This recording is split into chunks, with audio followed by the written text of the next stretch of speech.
Hello दोस्तों, आप अपने जीवन में लक्ष्य को प्राप्त नहीं कर पा रहे हैं, तो चलिए आपको एक कहानी बताता हूँ।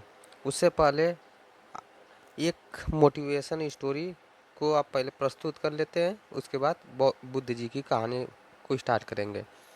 प्रत्येक व्यक्ति अपने जीवन में कुछ लक्ष्य को निर्धारित करता है, जिससे वह योग्यता और अपनी प्रगति की परख करता है।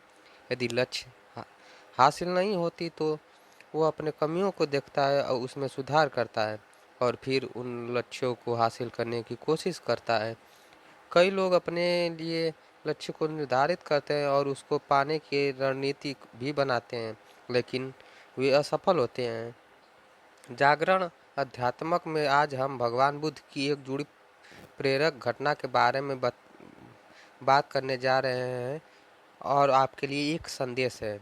चलिए स्टार्ट करते हैं। भगवान बुद्ध को जब ज्ञान की प्राप्ति हुई तो फिर वे संसार को उस ज्ञान से आलोकित करने के लिए निकल पड़े। भगवान बुद्ध किसी गांव में जीवन में विभिन्न आयामों पर प्रतिदिन व्याख्यान देते थे।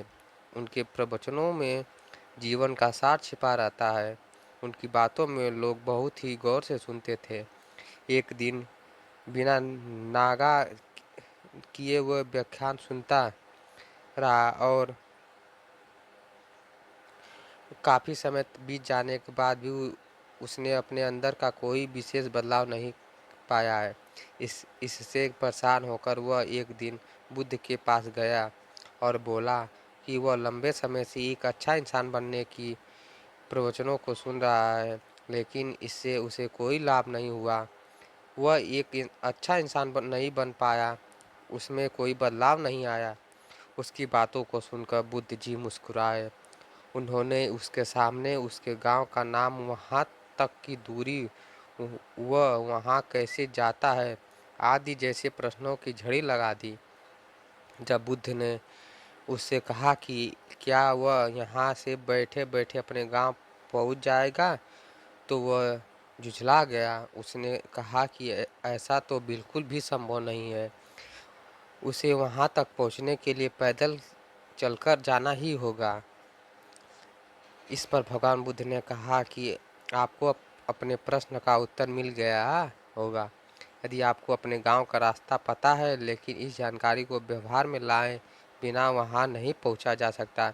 उसी प्रकार आपके पास ज्ञान है और आपको उसको अपने जीवन में अमल लाए बिना एक बढ़िया इंसान नहीं बन सकते।